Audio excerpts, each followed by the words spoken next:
Hello again and thanks for joining. Today we have a Trix wagon set to have a look at. This is catalogue number 24023 and it was introduced into the Trix catalogue I think in around 1991. And apparently Trix also produced a limited edition one-off in 2003, which this isn't one of them, so the model must have been sometime between 91 and maybe 2003. Definitely a model of the 90s.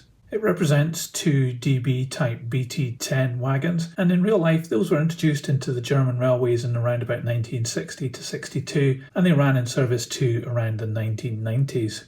This is representing era 3 from roughly 1945 to about 1970, so it would have been maybe into the first 10 years of the introduction of these wagons. So it's going to be quite interesting to have a look at. They've got 3 tanks on each, so let's get these out of the box and we'll check them out. So here we are, we've got 2 flat wagons and we've got 6 little containers to go on them that are designed to carry liquids, I believe. It is second hand, but it doesn't look it. It looks very clean and I can't see any damage at all. So let's start by having a closer look at one of the wagons. So this is quite a light little wagon, but it's got a lot of detail and it also looks very fragile as well. It's got a lot of very fine parts on it. At the front here we've got a little railing and a brake wheel. We've got the buffers integral into the chassis. And we have couplings here, typical kind of Markland style ones, but they are in NEM pockets and they do articulate, and that's really nicely done. It's hidden away inside the body of this little flat wagon. The wheels look really good as well, they revolve very well, and we've got brakes in line with the wheels. A lot of nice details on the springs, rivet detail as well on the chassis, and I love these steps coming down which are very fine too. You can also start to see some of the printing on here, little white flashes there.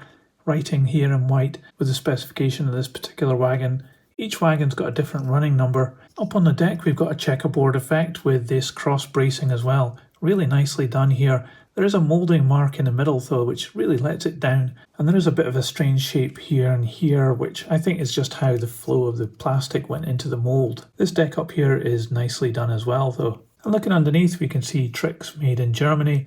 And we have all the cross bracing there and brake gear all faithfully reproduced. And finally at this end we've got 2 little handrails here which are very finely moulded. They're done in plastic so they could easily break off, but they look really good as well.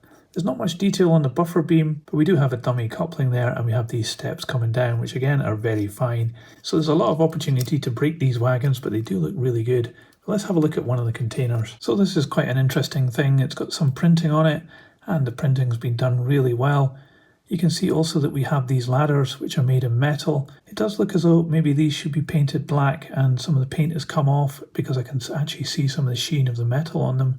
But it's really cool that they've actually been made in metal and added in as extra pieces. The detail on here is really good, and we have the fittings here to put them into the wagon.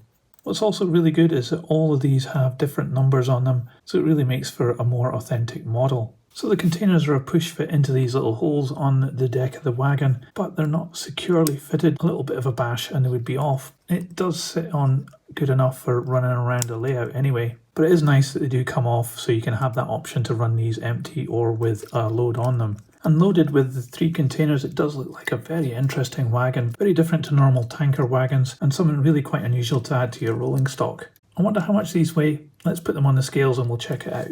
So with containers fitted, they are not very heavy at all, just 40 grams.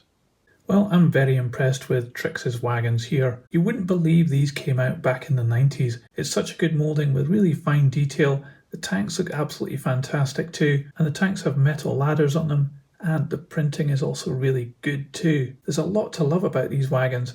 I really honestly can't fault them at all. When it comes to second-hand value, you can expect to pay around about £35 perhaps for the pair here, which maybe does seem like quite a lot of money for second-hand wagons, but in this condition and the quality you're getting here, I think it's a fair price, especially considering when just a small 4-wheeled van today can be £35 easily from the likes of perhaps Bachmann or a Cura scale. So these are well worth checking out. I think these are really something quite different and quite interesting to add to your layout, so it's a big thumbs up from me. But what do you think about these wagons? Let me know in the comments below. I'd love to know your thoughts. And if you liked this video, don't forget to give it a thumbs up. It really helps this channel. I'll put these on the turntable so you can see all the way around. And in a moment, another video will appear. So just click on that. I'll see you there. But thanks for watching this one. It's always been fun to have your company. And I'll see you on the next one. So model train, model words, choo choo, model train. tiny train in tiny worlds. Choo choo, model trains, tiny train, model worlds. Choo choo, model trains, tiny train in tiny worlds. Choo choo.